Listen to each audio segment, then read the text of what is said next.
And maybe the occasional profanity.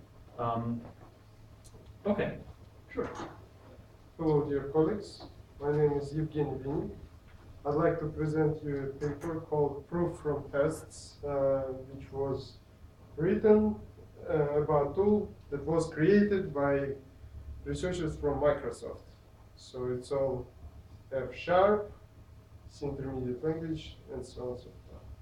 All right, so paper in one sentence. The paper discusses new algorithm, which authors call Dash, which uses lightweight symbolic execution. And using this algorithm, you can prove programs whether program satisfies safety properties. Um, Apparently, safety properties is some broad notion that could be, for example, that you don't do double locking, or that two pointers uh, can prove whether two pointers allies in each other or not allies, and so on and so forth. It's basically an arbitrary property of the program. Yeah. So I just gave a couple examples. So three benefits of the Dash algorithm that authors highlight are that we do test generation to decide how we are going to refine the abstraction. We deal with pointers without whole program made alias analysis. It will be clearer when we're gonna talk about predecessors, like previous efforts in this area. And then it's using another advantage or Dash algorithm is that it can can handle procedure calling using recursive calls to each other to itself. So it can go into perform deep analysis of the application. So it's important to start reviewing this paper with a brief overview of what was done before and what the authors did different in their implementation. So it's important.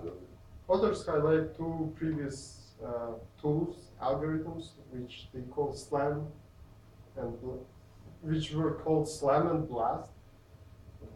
Apparently, the system people like papers with a short names. Yeah.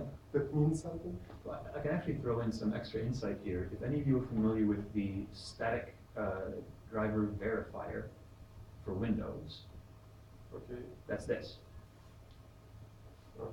So these were the tools that Microsoft developed to do all of their driver verification in the early aughts, after there was all the big brouhaha about their drivers being complete crap. Oh. I recall it as being a complete nightmare. I was working in a software development company that was actually developing hardware and drivers, and because verifying drivers was nightmare. All right. Anyway, so it's those two tools. They based on predicate abstraction and counterexample guided abstraction, whatever that means. Used and they are being used to compute proofs of program properties. Well, authors highlight two issues with those tools. First, it requires many expensive calls to tier improver, and it uses imprecise global made alias info. So one thing that we're gonna see later in the evaluation, authors compare their tool versus SLAM, and the SLAM performance is left to be desired. Well, the reason is probably because of that SLAM constantly on pretty much every invocation uses this expensive calls. Right. But that doesn't mean that and another point that it's important to make is that SLAM as a tool is actually quite valuable and useful. Right. And then as we discussed in a previous lecture, we had overview of the Dart, and another tool is Qt. It uses lightweight symbolic execution to find errors by explicit path model checking.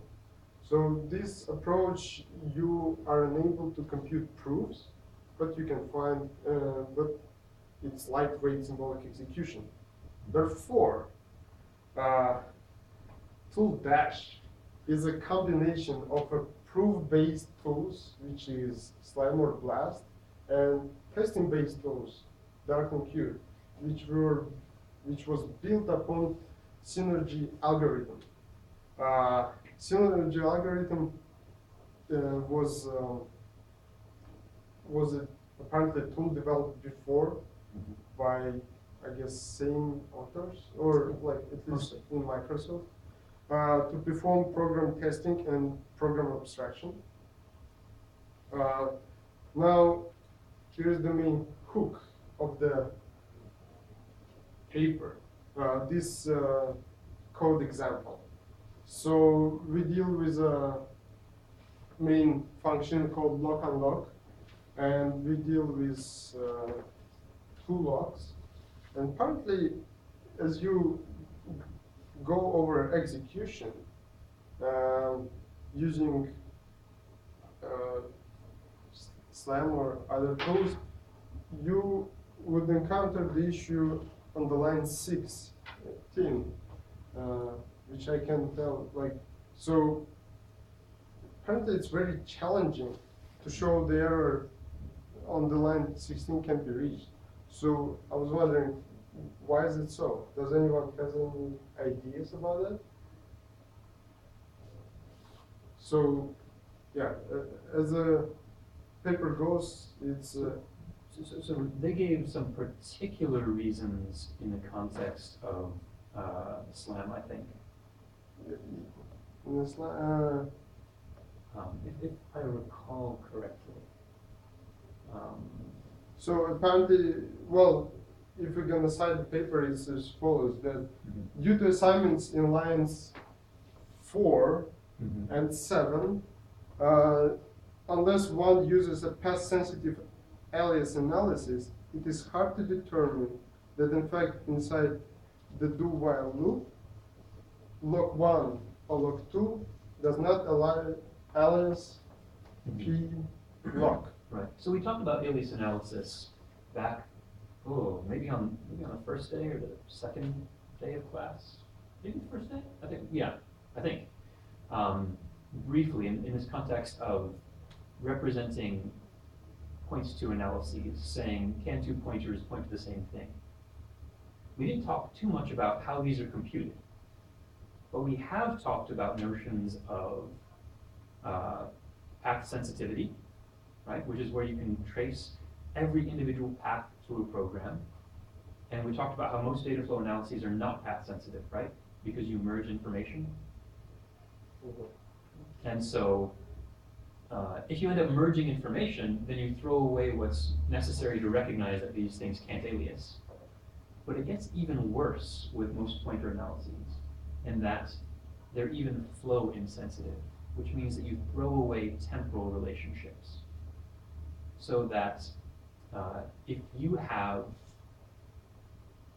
an assignment that says, lock equals lock 1 up at the top, and lock equals lock 2 up at the top, then you create a representation for the entire function that says this structure could point to lock 1 and it could point to lock 2, and you don't know which.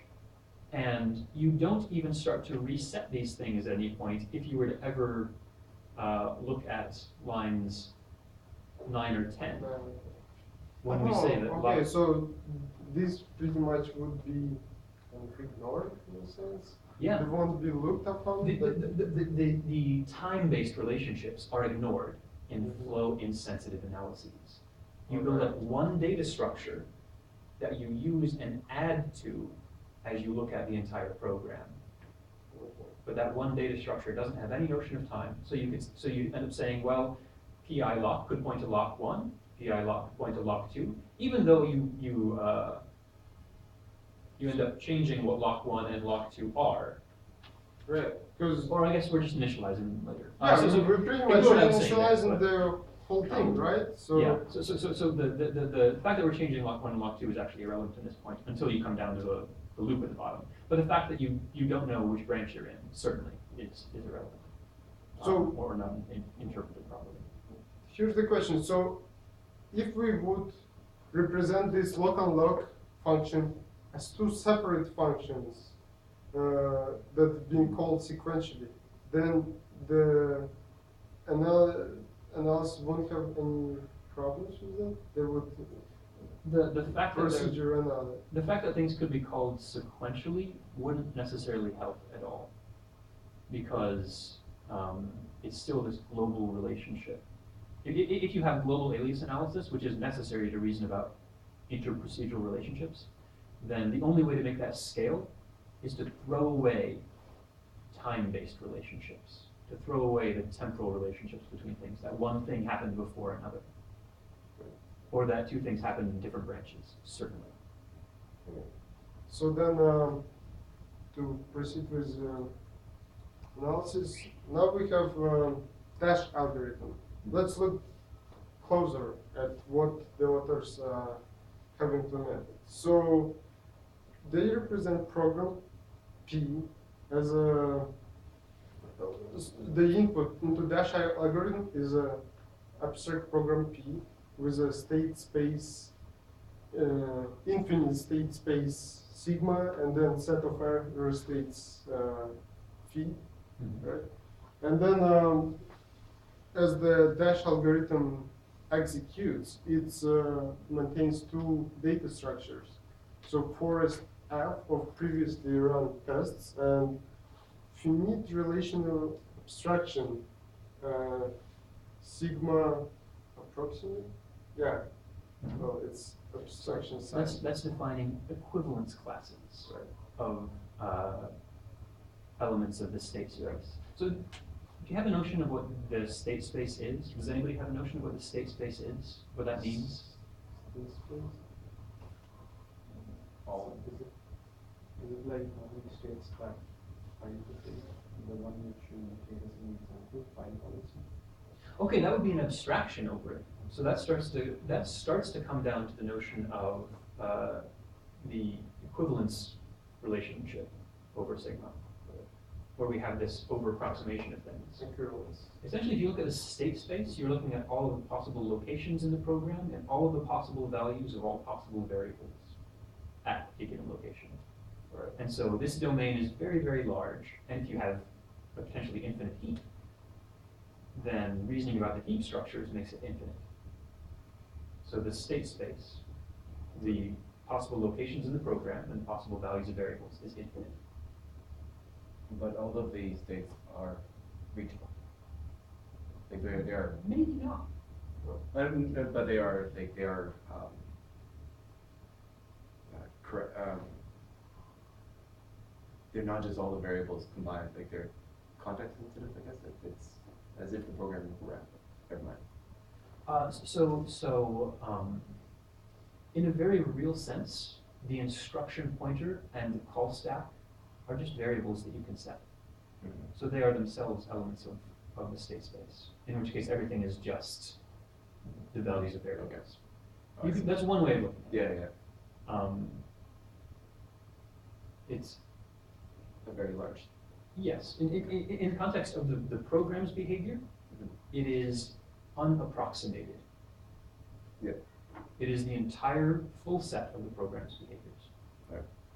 And this equivalence relation that we build over these things is a way of saying, well, you know, if we're at the same statement here and we have the same abstract relationships among things that are interesting, we can say those are the same. And so we'll group them together in some way.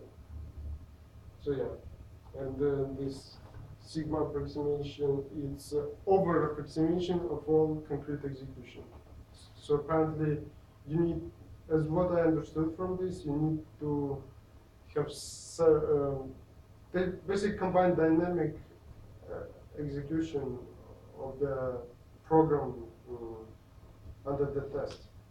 correct. So because concrete execution means you have some application that you want to Mhm. test using Dash algorithm, you need to execute it several times. So I would frame it a little bit differently. So even data flow analysis is an over approximation of the concrete executions, right?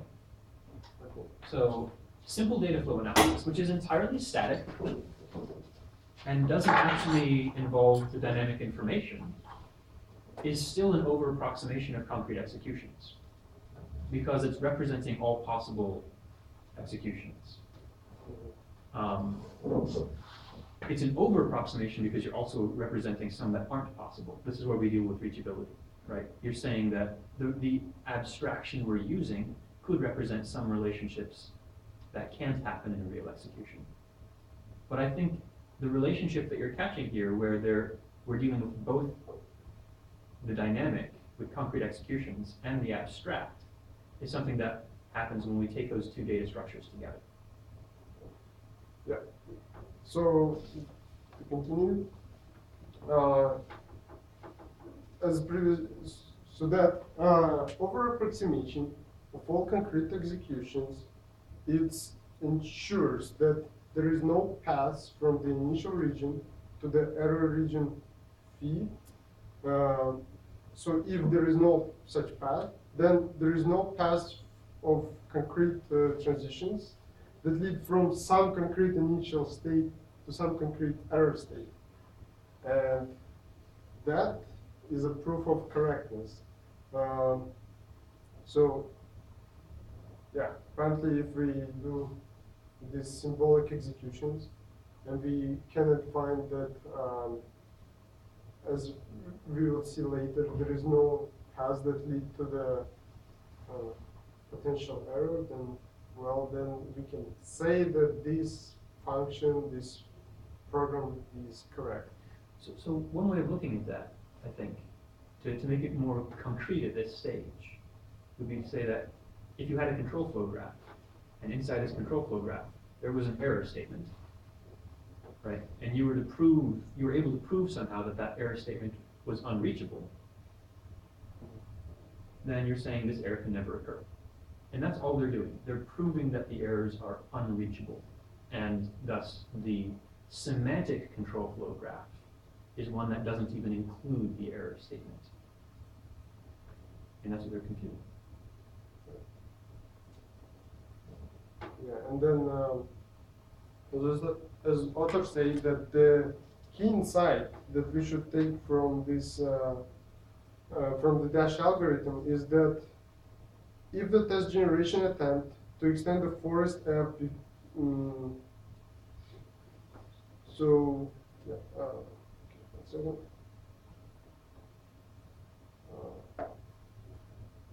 Okay, never mind. Let's continue to the this very interesting example. So here we have function which is called alias, and if you look at this, we can see that 3 inputs which represent some integer pointers. This is the error, and we can see that neither P1, neither P2 can't be 1, because, well, we just assigned them as P0, and therefore error call on the line 5 could never be reached, ever. But then how the Dash algorithm will go and reason about this, that this cannot be ever happen? Well, first of all, in the lines 1 and 2, P is compared with P1 and P2, and therefore the function will return if either of these inputs, P1 or P2, alias P. And then the assignment on the line 5, yeah, yeah. Second.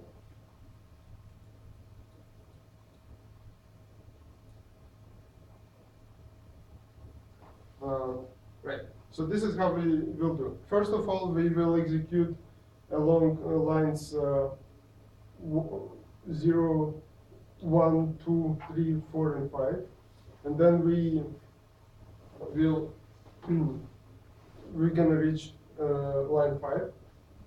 Now we will next iteration of algorithm will do the following.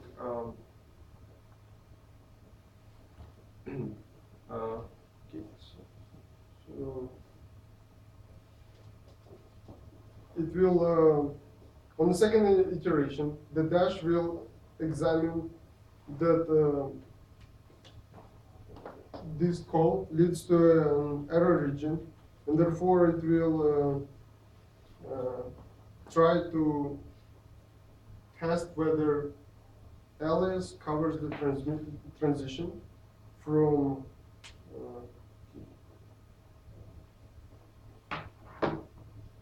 the algorithm will test whether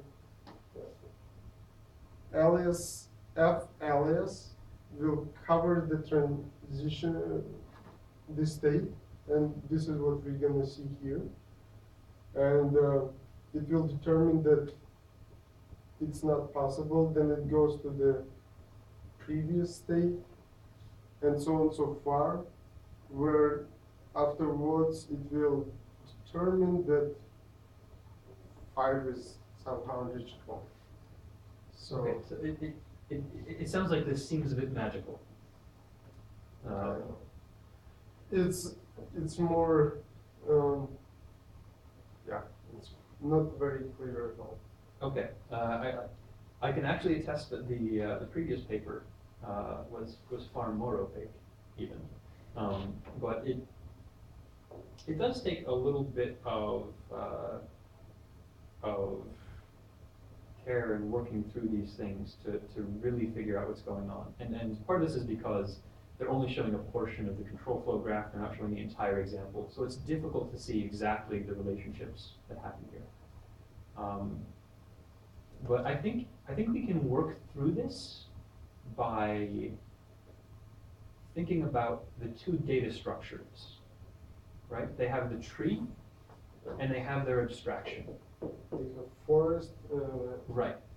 They've got their forest. and they have sigma. Yeah. And they're trying to show both of these in the diagram at the same time, but this makes things a little bit confusing. So what inside A is the forest? Inside A is a forest. It Yeah. will be these like arrows that essentially It's actually the dashed lines. But so this is the Mhm. forest of actual tests. yeah. So this is remember the when we first talked test. about Dart, we talked about the execution tree and how it was really just a traversal of the execution tree in order to generate tests. Do people remember what the execution tree was? I see yes with maybe kind of implied. I see a lot of shaking of other heads. It might be good to think about that. So what does Dart do? It creates a tree by looking at all the possible branches inside the program. And at one if statement, it can take the true branch or the false branch. And maybe the next time through, it can take a true branch or a false branch, and so on. And all these decisions make a tree of the possible And then branches. the key inside that if we have a branching, but then nothing happens at the end, they're gonna kind of glue them together in a sense. Or, Not really in this one. alright. I mean, the interplay between the data structures creates something that kind of has that effect, and that's why the previous paper was called Synergy. Right. Because it looks at the relationship between these things in order to form that notion of glue as an abstraction. But the first test through this small program will actually take 0, 1, 2, 3, 4, 6, 7.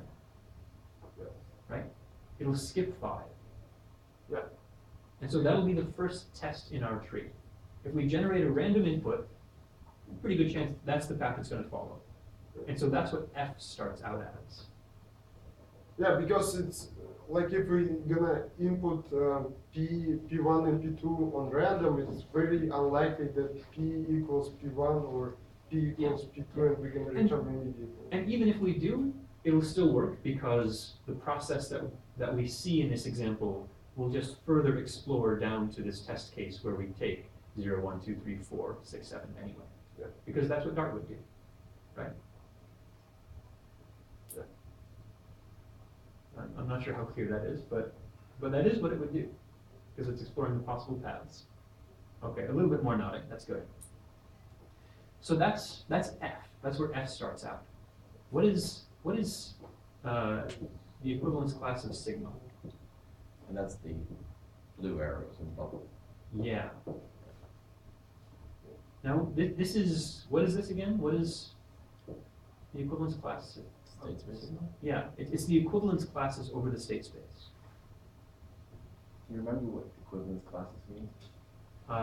So, for instance, if you look at the integers mod 3, you'll have an equivalence class of everything that is 1 mod 3, an equivalence class of everything that is 2 mod 3, an equivalence class of everything that is 0 mod 3. Okay. Right? All These right. are things that are equivalent under some relationship via a partitioning of a domain. So very similar to an abstract state. In sense. In abstract state would be one example, Okay. generally. Okay. Because what you would be saying is that any of the variables that aren't relevant to your problem are abstracted away. Okay, yeah. And so it's equivalent modulo those irrelevant variables. Yeah. That makes sense. Okay, awesome. Is that clear as mud to everybody? So what is the equivalent class here then? That's exactly the question. So I was like for 1 mod 3, 2 mod 3, how are this? 1 mod 3 would have been 1. Oh, no, 1 mod 3 and 2 mod 3 are different, but 1 mod 3 and 4 mod 3 are in the same equivalence class. Right? So So anything before 4, before the error, because if the condition 4 happens, then we would have different results. So maybe the equivalent class would be anything before that, 0, 1, 2. Well, so the question is, what are all the possible state spaces? This is where we start. What are all the possible state spaces? Well, these are all the locations in the program and all of the values the variables can take, right? And so your starting way of partitioning things, if you're saying, how does this analogous to mod n for some n? What we're using to form these equivalence classes is location. And that's it. So does the starting state, the full state space of the program here, P would have a 32-bit value, P1 would have a 32-bit value, P2 would have a 32-bit value. Is that the entire state space? At every program point. Oh, then Okay. At So every for program point. each line, Mm-hmm. there's a state space of P1, P1, P, P1, and P2, Mhm. all being 32 bits. Exactly. And then the abstract state, not the abstract, that one, sigma. What do we call it? We can call it an abstraction over the state Yeah. space, that's fine. Gets reduced from that depending on what's happening in the program. Yeah, essentially. Okay. We start off by saying our abstraction is the control flow graph, Okay. with the idea that, well, based on this initial abstraction of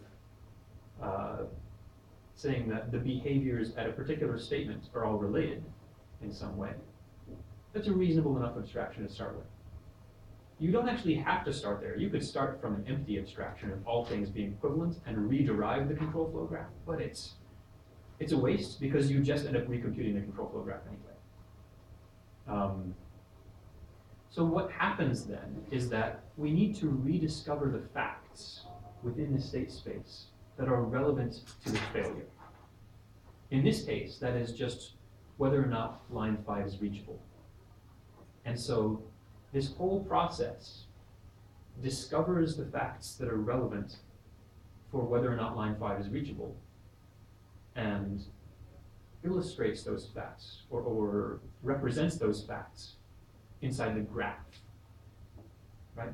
So we start with the control flow graph, and then we try to partition off portions of it that we can prove as being unreachable. I think you're fading away. Come back to us. No. So what's happening in, oh, question? So to reach 5, you need to have 4. So that means the state space at that point should be like P1 and P2 should be 1 to Okay. each error. Okay, so yes, and this is exactly what their system starts to do, right? So we start off with this forest and a control flow graph. And this forest, to start off, has a test that does 0, 1, 2, 3, 4, 6, 7. And the question is, how do we use this forest to guide our search for a path to 5? And we have a text that goes 0, 1, 2, 3, 4, right? Well, how would we do this in the context of Dart? Well, we try and There's a for just take the other branch, yeah. And so that's what they do, try to take the other branch. And they build up the symbolic constraints for it and generate a new test. And that's all that happens in between A and B.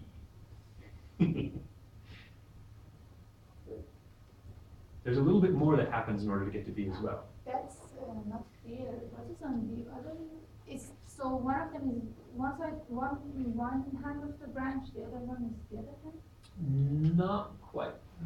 They don't actually show both branches in the control flow graph, which is why this example is, one of the reasons why this example is so hard to understand. So they only show the true branch. Oh, if we reach or if we don't. If you do reach If we don't. 5. Could you move your mouse? No, it's So a projector. It's the projector. Yep. Oh. Apparently, oh, okay, so it's to change the slide You have to make it. Sure. entirely. That's But Yeah, mouse is not enough. it's pretty aggressive. Yeah. so but having the path that reaches the error is equivalent to the one if we do it the other way, right? Doesn't matter if we reach it or if we don't reach. There are two things that their system tries to do, right? So what two things does their system try to do? Tries to What are the two dual outcomes? reach. This is So, one second. There are two opposing outcomes or opposite outcomes from their system, right? That they try to achieve. try to say the error is reachable. Sure. So you can But, say, you're talking about this example? sure. I mean, just in general, and then that's how we'll feed this back in. But then they could do it the other way too, right? It's like the same thing. Right. So the issue is that you can prove that the failure exists, or prove that it doesn't. Oh. So yeah, it's, yeah, that's what they try to ensure, right? They say that there is no path from initial region to the error region. If, Right. yeah, if there is path, then there is an error. Right. Or- And they'll actually create a test that shows it, that illustrates the fact that there's an error, which is called a witness to the error. Good. Yeah. Popular movie. So, if you can go back to the example. Right. So the question is really how do we get from A to B, right? And the idea is that we're trying to find a test that leads to the error. That's our witness. And so we can use Dart to say, what was the closest, or the Dart strategy to say, what was the closest point to coming up with some reachable example for that? And we'll just try to follow through on that. So they try to generate a test that actually reaches 5, Right. because they can see that inside their forest, right? They see that they've got something that reaches 4. They just try and switch that outcome, but it fails, right? That's why, so they, but 4 has nothing to do with the test. The test that they have in the forest reaches 4. Yeah. So they can use that guide as a way of saying, well, okay, we know that we can get to 4. Can we get to 5 from this point? Oh. Okay. But it's not smart. Okay. So just, So you can think of this as, I mentioned that you can use different directedness strategies in Dart in order to search the execution tree. Right? You don't have to do a depth first search. You don't have to do a breadth first search. This is an error first search. If you know where the error points are inside your system, this is trying to find a search strategy that targets the errors in order to develop a witness for them, which is kind of cool. But we still haven't really figured out what it's doing. in their diagram here though, they say not P and P. What is not P? P being anything but 0? We haven't gotten to that point yet. It's wrong. Oh, It's okay. wrong. All right, that Yeah. makes more sense. And now. then this one is forget the name. So they reused- Mu or no, it's C, right? C is this one. This one so far. Oh, okay. So what they're doing is they've got their state space, right? And based on the fact that they couldn't generate a test that went from 4 to 5, they refine their state space. They say, well, what were the facts that held in this execution? And these feed into a refinement saying, well, when these facts hold, we can't reach 5, Mhm. right? So they change their graph to reflect that. Is that relatively clear? Like what? So, what can we see there? Okay, so how does the refinement happen then? Can you explain roughly what's going on with this refinement? That last step that takes us from A to B? Refine. Sure. So it's how we get from A to, like, why we split them? Yeah, yeah. Or how we split them, even. How, Yeah. Well, you can start with why and then say how. they look at the statement, right?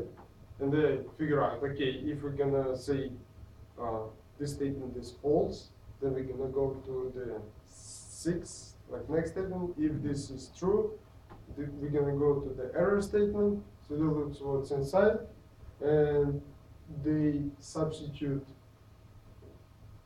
They check for possible aliasing, and they figure out that the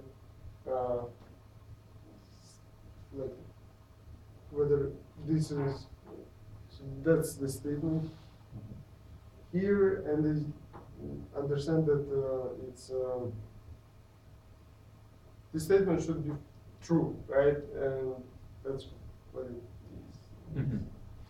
So I think it might be useful to talk about some of the theoretical concepts that they went through in the introduction, where they talked about something called weakest preconditions, which I don't think we've talked about yet.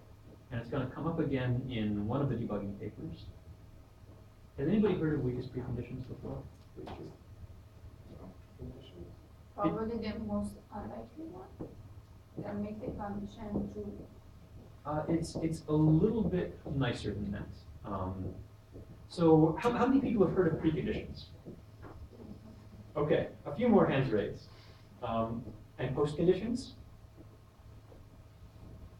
Right? These are the things you would say are that are true when something starts and that are true when something ends, right? So another way of looking at this is, for something to hold, the weakest preconditions are the most general preconditions. So you can say that if A implies that B will happen, then the weakest preconditions are something that if anything else implies that B will happen, it also implies A. Right?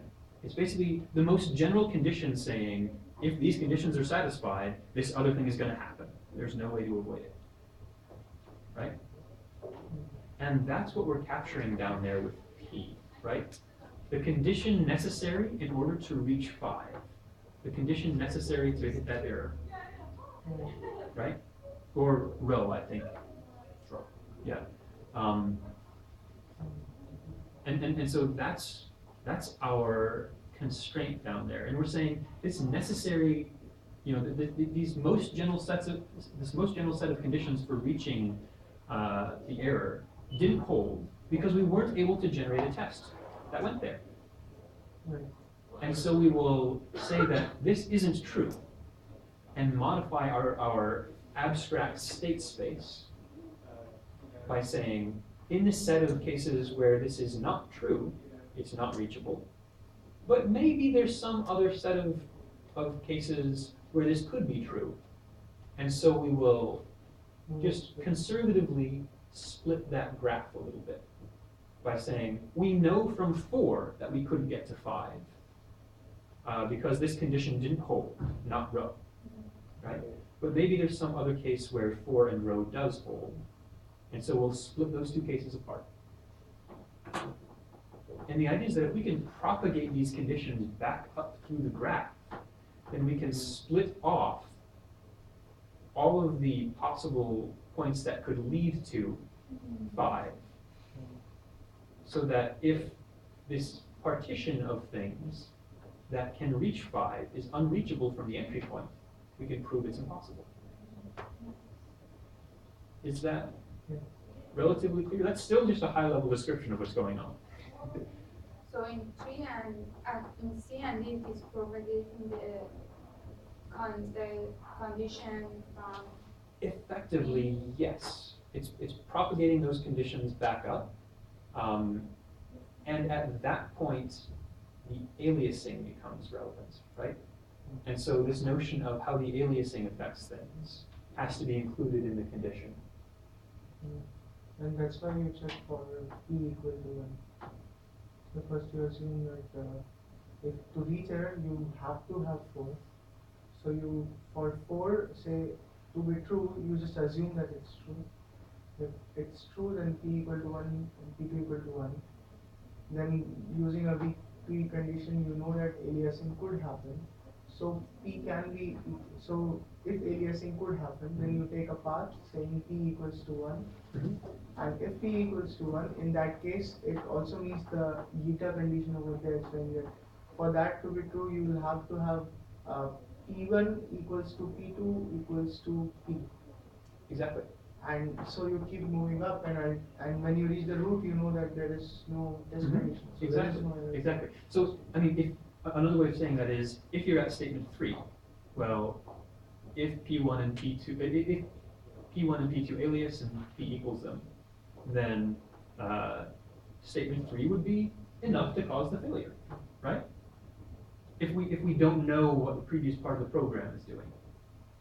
And so the graph in C reflects that you could theoretically get there from statement 3 if that condition holds. But we've shown that in the case that we've observed, at least, it doesn't hold. And so we have that partitioning.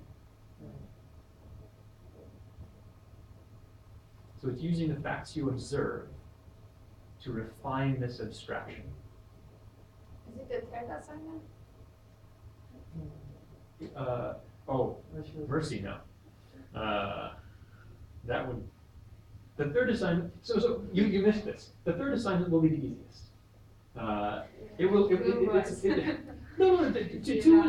2 was easier to get a substantial amount of it done. Yeah, I have done, but. Which is more than a lot of people did for assignment 1. But 3 is just going to be efficient path profiling. which we went through extensively in class. But we can finish too, right? Yeah, I'm not opposed to that. Okay.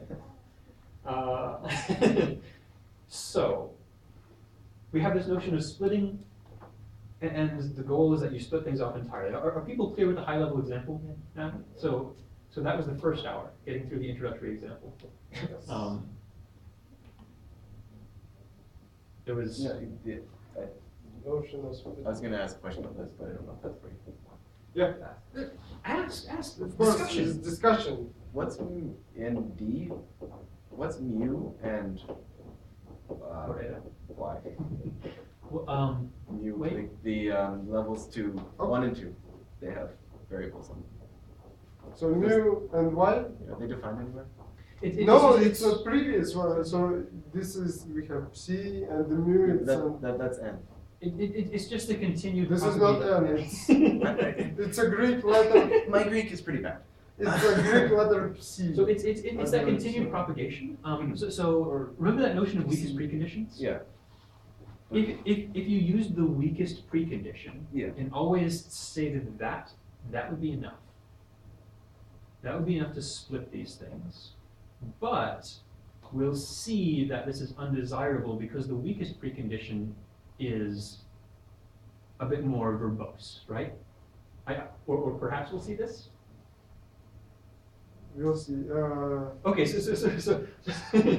so if we were to list all of the conditions here, well, we could say, what if P equals P1? What if P doesn't equal P2? What if P doesn't equal P1? What if P equals P2? And what if P equals P1 and P2? And we have to specify the conditions for all of those in order to fully state the weakest preconditions. So this is a smaller portion of the weakest preconditions, and they're going to explain how to compute that as part of their contribution. Okay. They're going to explain how to compute that predicate. For now, you can simply say there is a predicate. Mhm. The point of their paper, one of the points of their paper is that they explain how to compute that predicate in an efficient way. Oh. And they define a useful notion of what that predicate ought to be. Okay. Sure. let's continue. This slide was the epic one. This is favorite part of this paper for me. So they describe what are requirements for the C programs that the Dash can handle. Okay. So this is thing. Apparently, obviously, you cannot feed straight .c text file Sort into of. the Dash. You have to compile it into intermediate form. Mhm. And since it's Microsoft, they compile into C intermediate language. What they actually use is something from Berkeley, which is confusing because Microsoft has something called SIL, and this other thing called SIL existed before Microsoft's SIL. And the thing they use in this paper is not Microsoft's SIL, it's Berkeley SIL. And they're two completely different things. Right. Delightfully confusing. Oh, Wait. okay. There are different things called the same thing, or just? Yes. Even abbreviation the same, and it's all intermediate language. Well, Microsoft's SIL is sometimes SIL instead of CIL, but they're both called SIL. Sometimes? I'm not sure about the Microsoft version. I mean, no. Those are requirements. Yeah, as you can see, read from here. So it's all statements labeled with program location. So it's essentially entirely, we have all debug information about right, program location. All expression are side effects free. So what does that mean? Any ideas? Side effect free? Yeah. Doesn't change anything here. So no multiple references. So you could, for instance, have an assignment to one variable inside an expression that is used to compute the value that gets assigned to another variable. Because there would be a side effect assigning to one variable inside that expression that is used to compute the value for another. That doesn't happen, is what they're saying. Right. You have expressions which compute values, and you have assignments which are statements. Right. And they're two separate things that are clearly identified. So would this code will be a side effect if we have A equals B equal 1? That would be a side effect, yes. That would be a side effect. Don't do that. This is basically LLVM-IR. Not only that, this is a pretty common representation of IR. In fact, their system can handle any C code. What will happen is that it gets compiled into this form. So this isn't necessarily a requirement so much as a normalization. What they do is transform this into an easier to analyze form using the tool called SIL. Right. Yeah. And then all assignments in the form of in such form, and now function calls are in this form. So it's yeah. In the actual C programming language, you might get all wild and so on and so far, but apparently once you transfer into this language, using SIL, it will produce this form, which is easier to analyze. It's canonicalized in a way. So the corner cases Right, don't so- exist. Yeah, that's a question we just discussed, right? So whether there is such tool, well, Mhm. there is. Yeah. Right. And then, yeah, I like also evaluation part of it, because I was surprised to learn that they implemented their dash algorithm in F# programming language. I think they actually implemented it in OCaml, which is almost the exact same thing as F#. Right. Um, They claim F#. Maybe they, because to, I think they claimed F# in some of the newer works. No, they can just sharpen it. Do they? Yeah. Okay. I didn't know Okay. what sharp was and add logo. SIL is written in OCaml, so that's kind of funky. Okay, it's probably a combination of the two. Because SIL is, again, written in OCaml. There's a programming language called OCaml. Yes. So how many people here are familiar with things like Haskell? oh, Okay. How many people here are familiar with ML? Yeah. ML is one of the more strictly functional languages that preceded Haskell. And OCaml is a variant of that includes object-oriented structures. And F# is basically Microsoft's version of OCaml. Roughly speaking. I mean, I'd horribly offend some people by saying that, but so be it. Generalization is fine. Yeah, yeah. Okay, yeah. and then they compared against Slam, and I really like this table where they compare their dash algorithm versus Slam, and you can see that in some cases Slam was terminated. Well, the start means termination after 30 minutes of execution, so it's never was able to reach the. Is there a reason why they would do that? Hmm? Is there a reason why they might have to just say that we're only going to give it so much time? Yeah, they explained it, I believe, in the. It recomputes the thing that it- Okay. the first slide is something about it. That it's very expensive in terms of computing. Not only that, in general, if you run these things, you don't know if they're going to terminate. They could run forever. The tree could be like huge. Well, the state space is technically infinite, so there's no guarantee that either Slam or Dash will ever stop.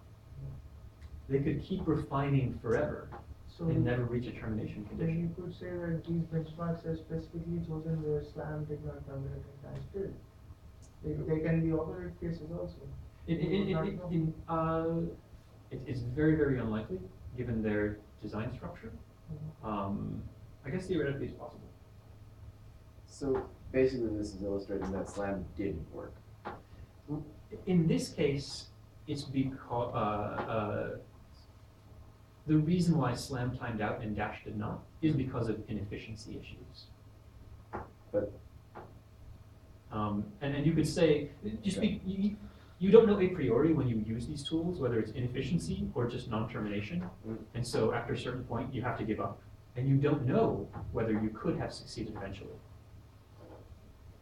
And so that's essentially what they're doing. They're just setting their time bound and giving up. And that's, it seems like all of the times here are they're within a minute, 5 seconds, a second. I assume we're gonna see some, the other table as well.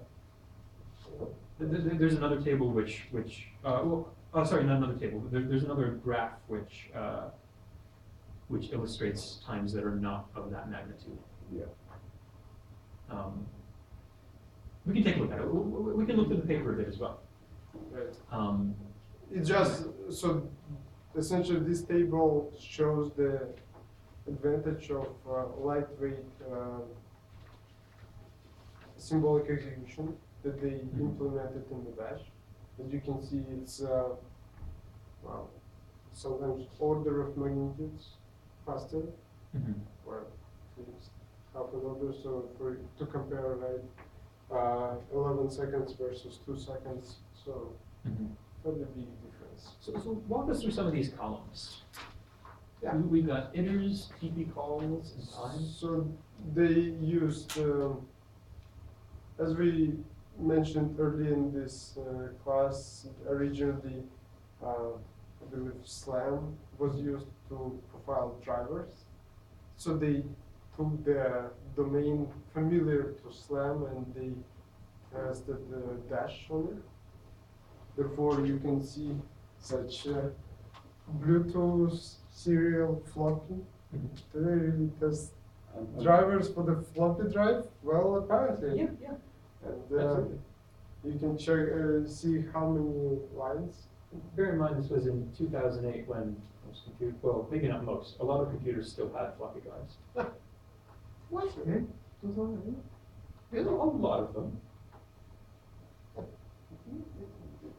Sure. not laptops. I haven't owned a desktop with floppy drive in a very long time. Yeah.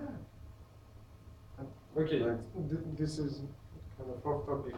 Yeah, there still exist. Oh, trust me.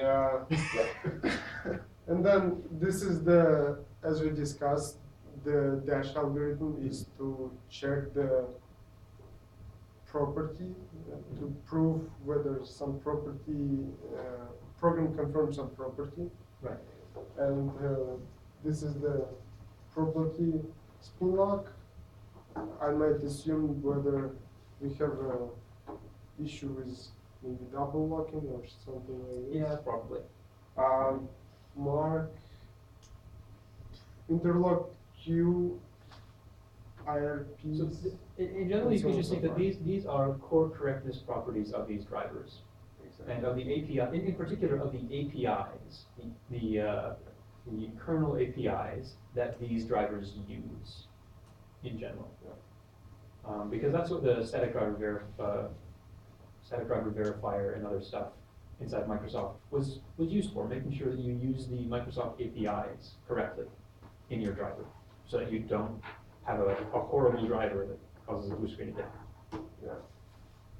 I might just imagine, but well, Bluetooth 700 lines, it's probably not overlay different, not very extensive drivers. Most likely it's just a big if statement with if input is that, then you do this. For some drivers, that's perfectly reasonable. Yeah.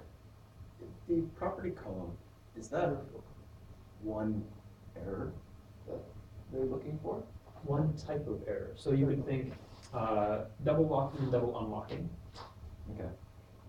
which is hopefully something people are familiar with, would be one example of that sort of thing. If people are interested, there are plenty of resources on tools like Slam and Blast, Bebop, and all sorts of other related tools online. Sadly, no Rocksteady, I think. But these tools were very foundational, kind of, turn of the millennium, in terms of driver correctness.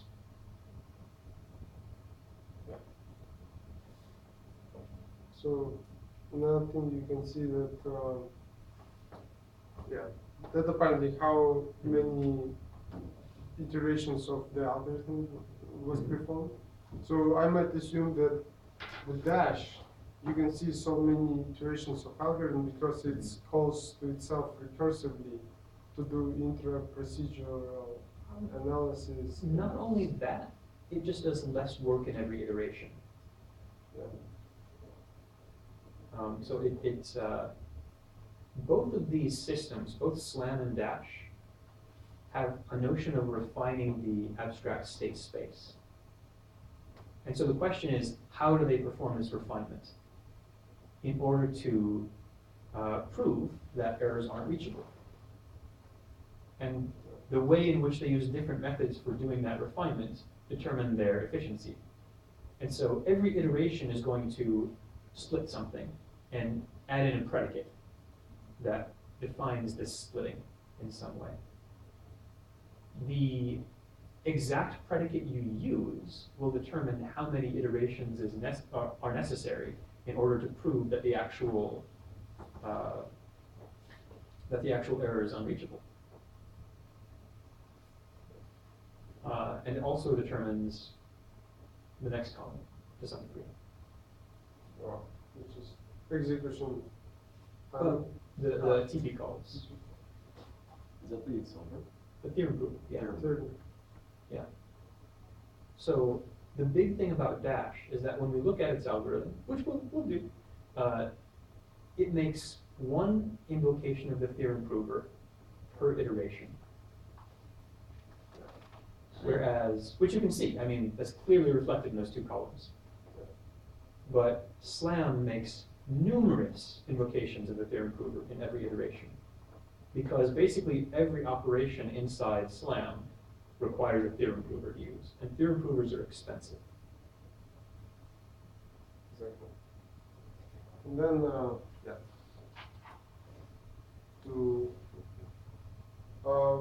we will go, I have backup slides, We can look at We the can look things at in the the- paper as well. algorithms and so on, algorithm pseudocode and so on so far if needed. But then, to conclude, I would like to say the following, that Dash algorithm showed that this lightweight symbolic execution approach can improve performance, which is very important, like in case of you want to automate your testing and proving that the code is correct. As of now, it's handles only sequential programs. Therefore, drivers are very good domain in the sense that often you have one device and every single call to the device will go through the driver, and the driver could be potentially single-threaded. Really, Usually. it's very often, even right now. And then you can check for, currently safety properties, but that's very important in case of drivers. The future, they say that, they also mentioned Slam, that tools like Slam, they can help, if you will develop it further, with concurrency and termination analysis.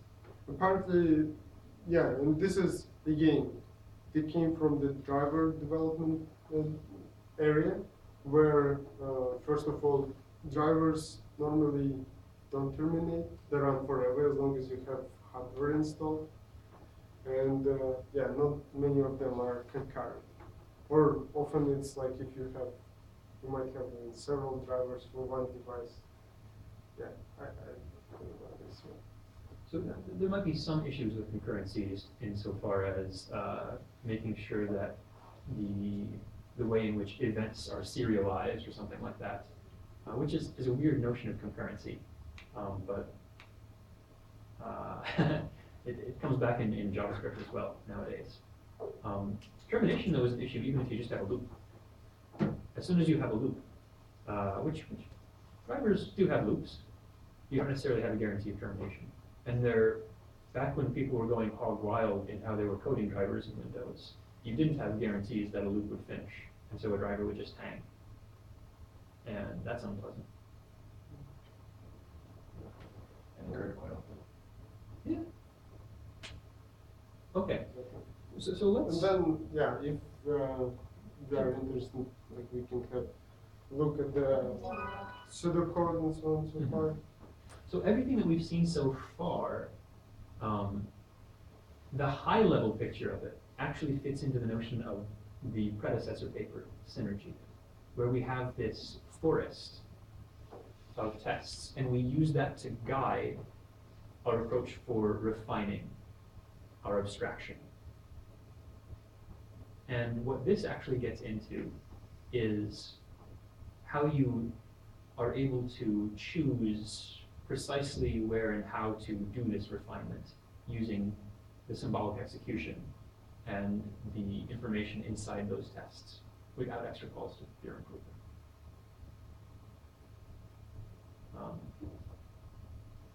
I think at a high level, though, this is actually this actually makes sense. It looks kind of strange, probably. I'm not sure how many of you are used to reading this sort of thing. It's not even look like pseudocode much, you know, it's the, This is actually not too bad for anything that deals with formal reasoning. More like discrete mathematics. It is. I mean, so It's just that symbols are different. So, if you're familiar with state machines, yeah. right? I mean, you can start to see the same things up here. We're defining our states up at the top. We're defining our initial states on line 2. We're defining the edges between states on line 3.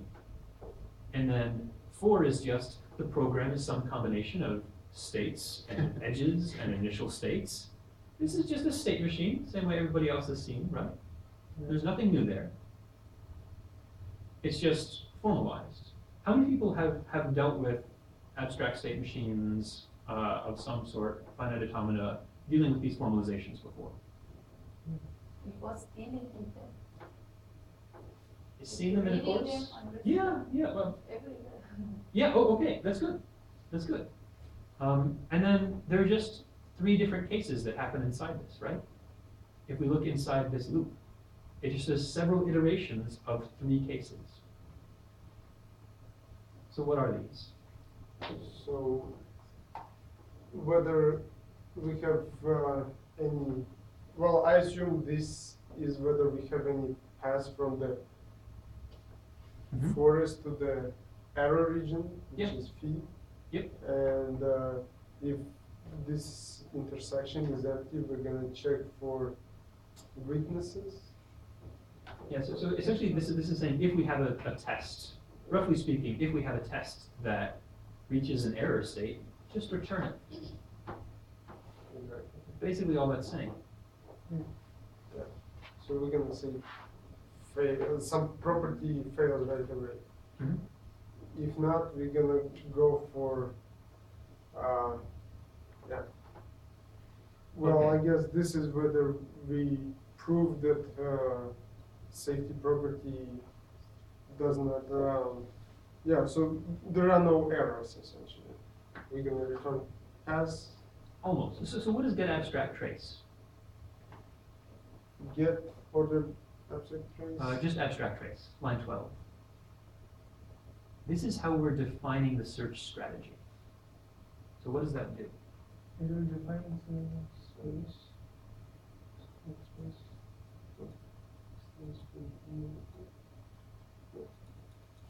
So let's say that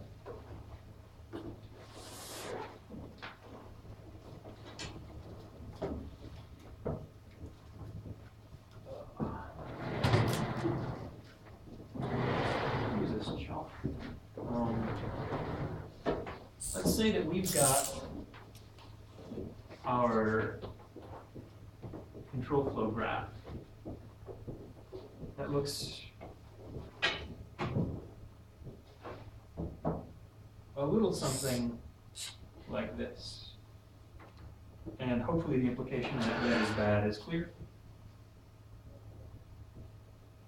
And the control flow graph, when you get to it, doesn't know that you stop at the error, so we just leave it in there, right? You've still got an edge there. In practice, this edge probably not actually viable. An abstract trace, if this is our abstraction, we don't know the behavior of the program at all. An abstract trace is just some path through this. That's it. So this would be an abstract trace. And in particular, we only care about abstract traces that actually reach some error state. So we find all of the error nodes, the red nodes in our control flow graph, and say, for one of them, just give me a path from the entry node to one of these error locations that I still haven't proven unreachable yet. Okay, so I've got an abstract trace, but I don't know anything about what's going on inside the program. What do I do next? Well, if trace is epsilon, that's saying there is no path to one of these. So if I've already proven this isn't reachable, in which case, I've got this basically, right? Then there are no paths to that state. That is 13. If 13 is true, that is this case. There's no path to the red nodes. If I haven't proven that this edge is impossible to follow yet, then that means this is an abstract trace. And so I get that, and if I have an existing test that follows this path, I just look for the frontier, the boundary between my existing test and the path that I want to follow. Now, there could have been some other state in here first, and that's okay. Then I would just try to get to this node instead. I try to get one node closer to the error every time. Just one node. I don't try to get all the way there necessarily, because maybe this is possible too. And that's okay.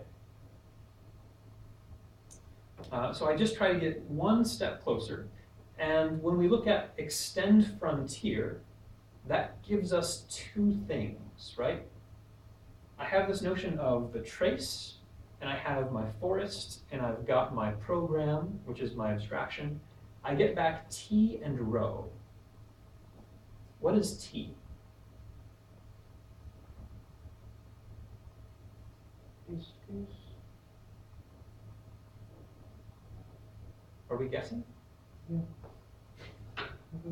Because you said you have a test case over there that will existing test case which takes this The path weakness. and you're trying to get closer to the next one. So Sure. Just for the weakness. Also, we see add test to forest down on Yeah. line 19, which is a good indication that T is a test. So T is a potential test. If this is unreachable, then when I use my symbolic execution, I'm going to come back with something that says not possible, right? And so it could be no test case, but if there is a test case, it will try to generate it. And I'll also get rho, which is if it is not reachable, if I wasn't able to prove that it's reachable, then it is that predicate that they found a way to calculate, right? Which is part of the contribution of this paper. They have a special way of computing rho that allows us to split the graph and refine it in a careful fashion that is meaningful. And the refinement is just line 20 on, basically. So that's all we're looking at in those cases. And that's where they're saying, yeah, I mean, you can see essentially, it looks kind of complicated. All that is saying is create two nodes. One of them doesn't continue on to the error, one of them does. And annotate them with this satisfies rho or doesn't satisfy rho. And that's it. And people are zoning out. Okay. And the refinement is propagating up to the first node. Every iteration you either get one node closer to some error along a path, or you split one node further back. So you have this progress every single iteration towards either computing a proof or finding a witness. Which is kind of cool, again. But I'm still not sure how clear any of this is. Okay. Okay, so there are a few kind of interesting things in here. And we could talk about the inter-procedural stuff, but I think that really there may still be a foul taste in everybody's mouth from dealing with inter-procedural things. So we can forego the inter-procedural stuff. But let's jump around a little bit more and look at some of the things inside the paper. I think.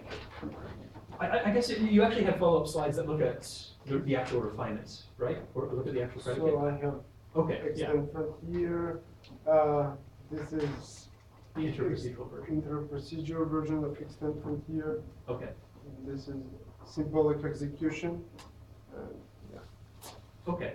Well, I think extend frontier is reasonable enough, right? So here we can see the logic of what happens when you try to extend a frontier. You do your symbolic execution from, let's say this one is A, this one is, that's entirely not clear. From A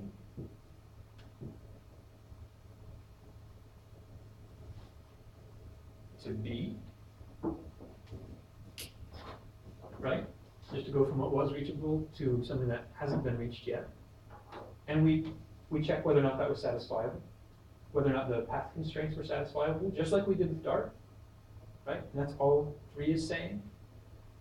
And so if it is satisfiable, then T is a satisfying assignment, which is a test case.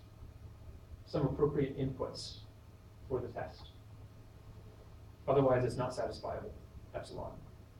And if so, then we call refined predicate, which gives us the predicate. So refined pred is actually how they compute that special predicate, that variant of weakest preconditions.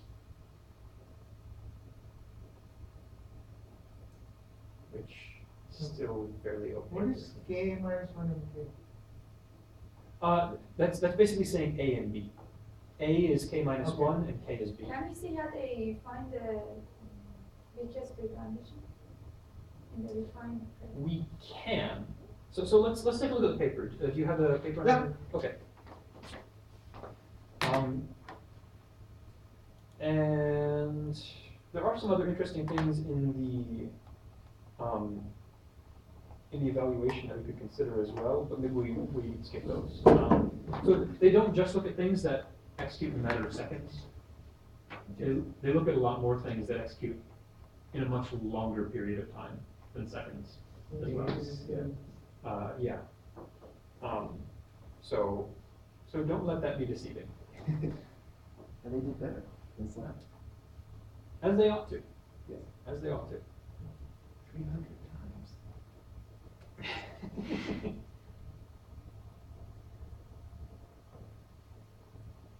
So where Let's look at refined pred. Although that picture up there at the top, I think that illustrates the refinement perfectly. I don't know if that clarifies things for anybody. Yeah. This captures the notion of the refinement perfectly, right? Originally, we have this path. Which leads to Well, in this case, you have a path K minus 2 and K minus 1, which are in the forest, but the path from K minus 1 to K is not in the forest. So that's your frontier. And when you realize that there's no,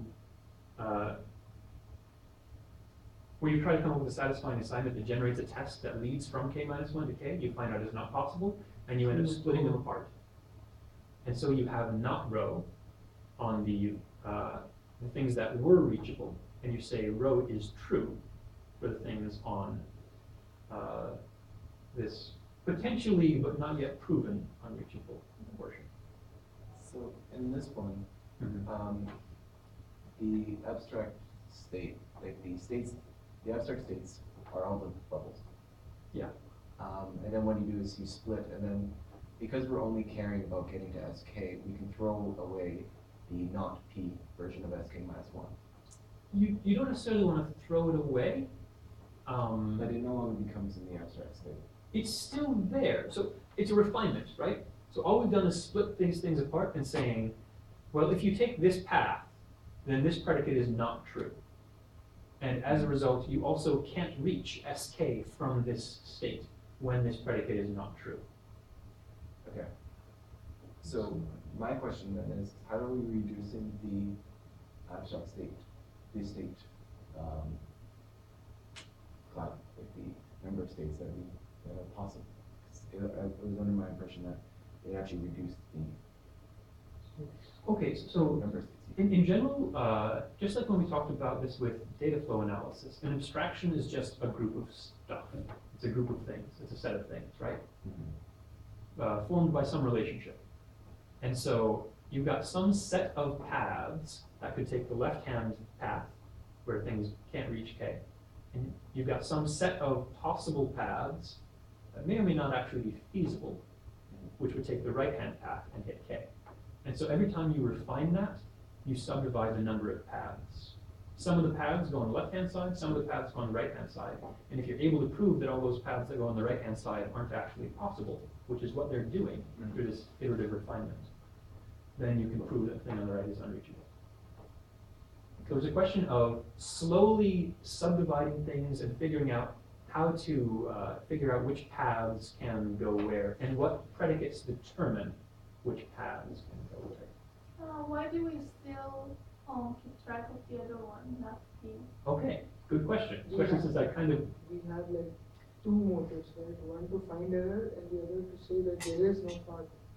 not just that though, because in theory, if this is the only error in your program, and if you only have straight line code, then you could remove it because you know at this point there are no more errors that are relevant to that state.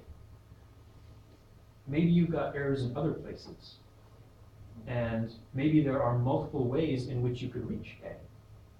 And these complications require you to, instead of throwing things away, just do this refinement. Come up with a more precise abstraction of the program's behavior. So actually, P could change over the iteration? It wouldn't necessarily change, and not with respect to this error. So what would happen is that we have K minus 1 and not P on the left. Mm-hmm. If we start to consider some other error, then we might further split that into other states in order to prove the other error is also unreachable. In which case, we might have, instead of not rho there, we might have not gamma, or some other Greek letter, just to confuse people, which is an additional predicate that subdivides these things. But if there's a subtree, in this case, SK minus 1, not P, there's a subtree that leads to no errors. So it's all proper execution, there's no errors on that subtree. Mm-hmm. You can remove it. And it's not cyclical.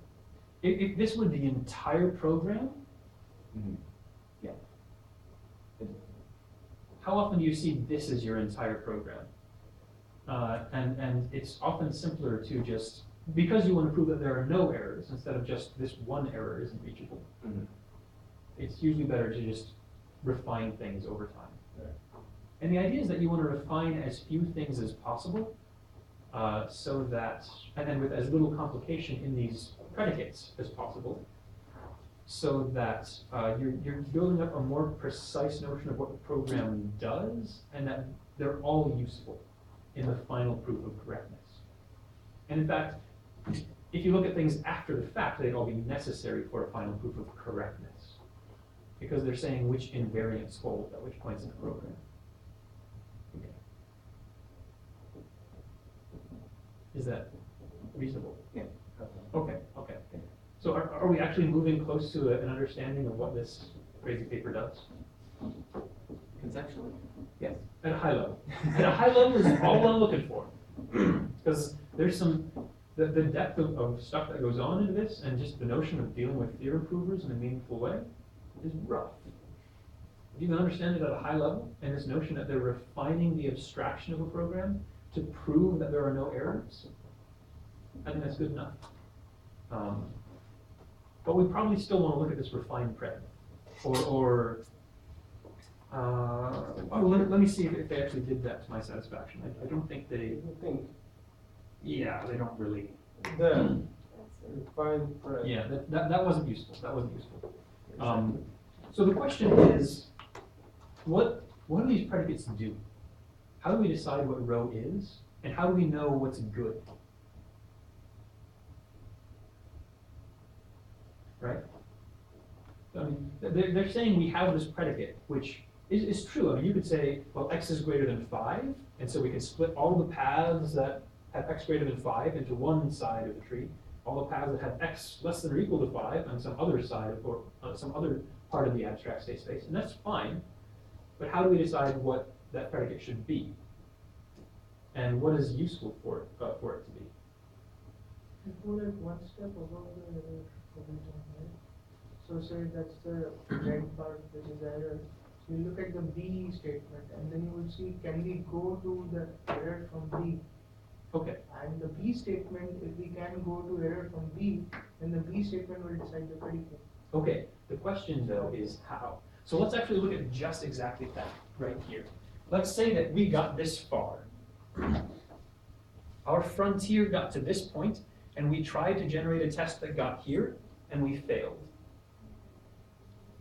So at that point, we want to refine essentially this, right? Because we said that we tried to generate a test from B to the error, and it didn't work.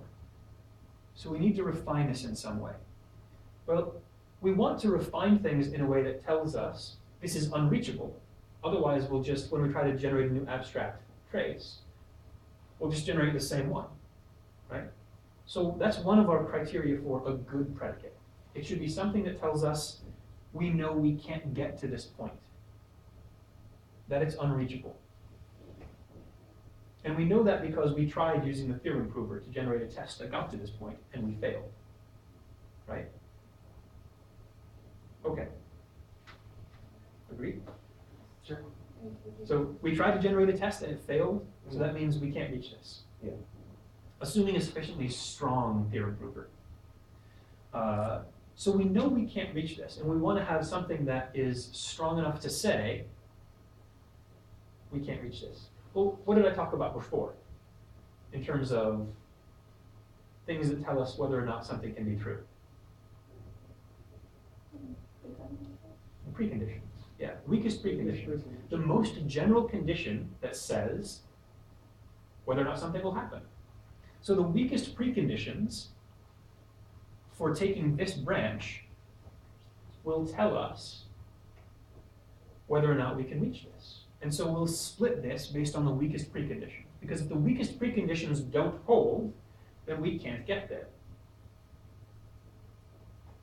I see a question brewing. Well, that's just the whatever if statement or whatever that be. At this point, yes. Now, as we start to propagate that up, it gets more complicated. Because we have to ask, well, how did the interpretation of the behavior at this statement inside the program affect the condition? Well, it's the exact same thing, just on every single piece of whatever was in B. It gets a little complicated. For exactly, if we go back to the introductory example, or not the introductory one, but the clear one. Oh, I like that paragraph. sure. Oh, 1 second.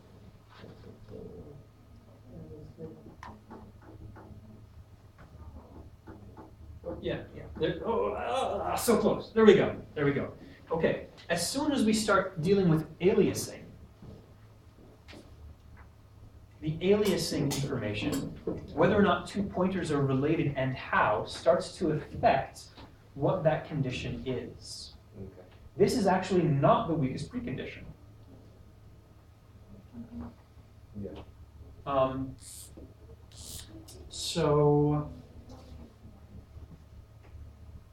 if we consider if we consider how things are affected, like we start off with P1 equals 1 or P2 equals 1, and we go back, then we have to consider the possibility that P could be either P1 or P2. So we have to break down all of those cases in the condition. We have to say, well, P1 equals, this is not the best way to write it, P equals P1, or P equals P1 and P equals P2, or P equals P1 and P does not equal P2, or P does not equal P1. Are you referring to the P on line 3? Yes. P on. Yeah. Line 3. Because if it aliases with these things, then setting it to 1 could affect the behavior of the weakest precondition. Could affect the condition on line 4. How can setting? If P is, if it points to the same thing as P1. Okay. So there, you can see then, because we've got 2 different variables that could alias, we have essentially 4 different conditions that we have to consider. Yeah. And for every one of these, we have an additional constraint that has to be considered, which is essentially how this ultimately affects the evaluation of 4. So we have lots of different cases there. And ultimately, those cases grow combinatorially, which means it's not something that's efficient to solve. And that's one of the problems that other model checking systems faced. And so one of these clever things they did in their refined predicate system is to say, what were the actual aliasing relationships that could occur along this path? So they build up a symbolic set of constraints that express the relationships that can actually happen on this path. And they only capture those. They only refine based on those. So in this example, well, what happened? Well, we have P does not equal P1 and P does not equal P2. And so we just have one of these 4 cases. And so that's why they only have that one case listed here. And so it's a subset of the possible constraints that are imposed by the weakest precondition. But then they end up doing this negation on it. But essentially what they're saying is that they find these limited set of, this very limited constraint which asks, how could we get here based on the information we collected in this path? And then if you negate it, you're saying, well, that means we couldn't reach it. And so we have the addition of not rho on this side because it's not reachable. And so this means we can remove those edges. And rho on the other side because it's potentially reachable. It's kind of a high-level perspective still. It is really interesting. It seems I see further questions. No. Okay. Okay. But it doesn't seem very difficult to implement. That's why I was suggesting doing this one for the assignment too. Well, so What?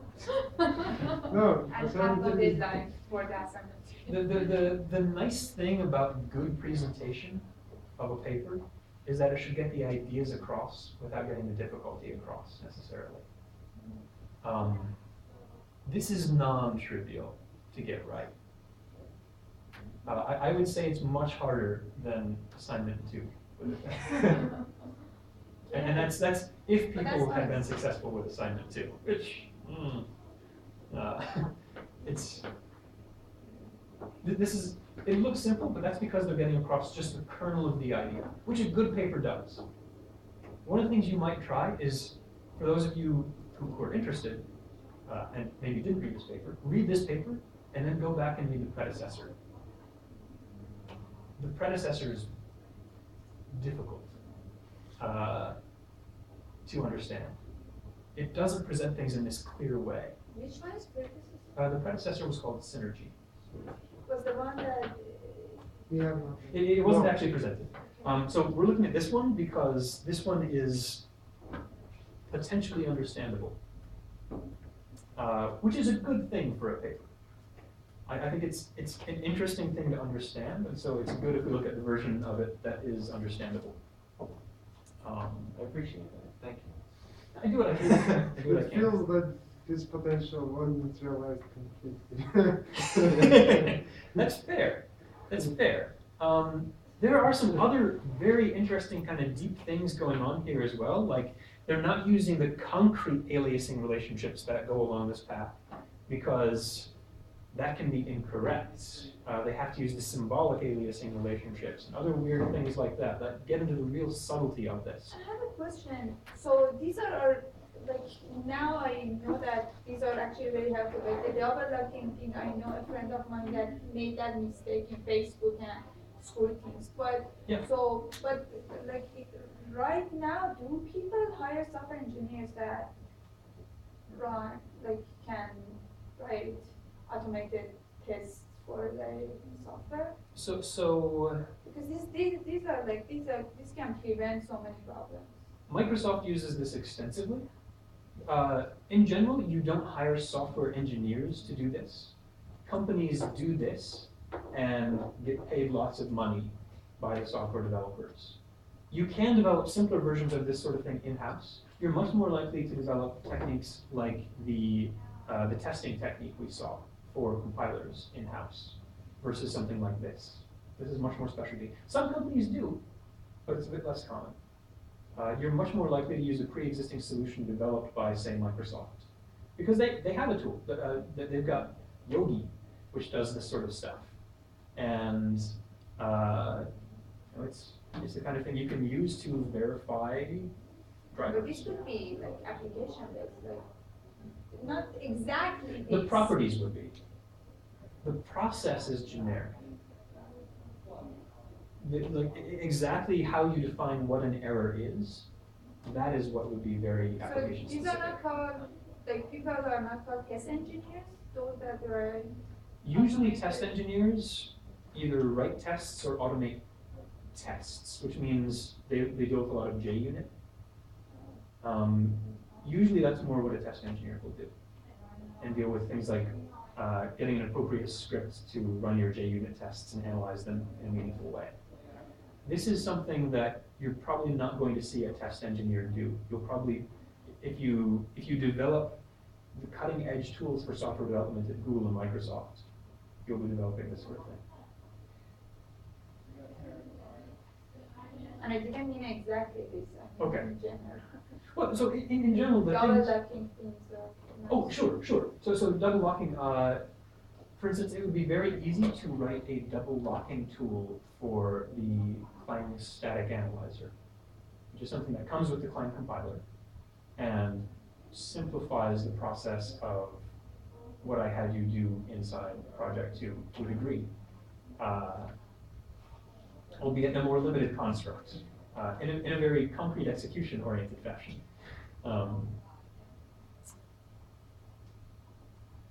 For things like that, yes, you could do that. How about deadlock? Absolutely, yeah. So that's actually very helpful, like if a group of people are working on system code, then writing a Yeah. automated test that can Well, so it would prevent. it would be a way of proving that there are no deadlocks, and there are. Usually, it boils down to using existing tools or things like that. So there are existing model checking tools, things like this, which you would use as a test engineer or use as a software quality assurance person, where you wouldn't necessarily be developing this technique, but you would be using it. That's more how this occurs in practice. Amazon does that sort of thing as well, where they take existing model checking tools and they have specialized engineers develop their specifications and use these tools in a meaningful way, which is, it still requires specialty knowledge. You need to know how these things work in order to do that. And there are additional challenges that exist. But I think we've still managed to use up all of the time without covering all of the depth of this paper. We didn't even touch on interprocedural stuff, thankfully for people here, I suppose. But yeah, is it relatively clear what's going on? or clearer than it was at least at the beginning of the class period? Okay, that's good, that's good. It's interesting stuff. So again, I will be releasing your third project sometime tonight, but it will just be efficient path profiling. Just. It will. So you were absent when we went over that. I think the slides are really clear for that. Again,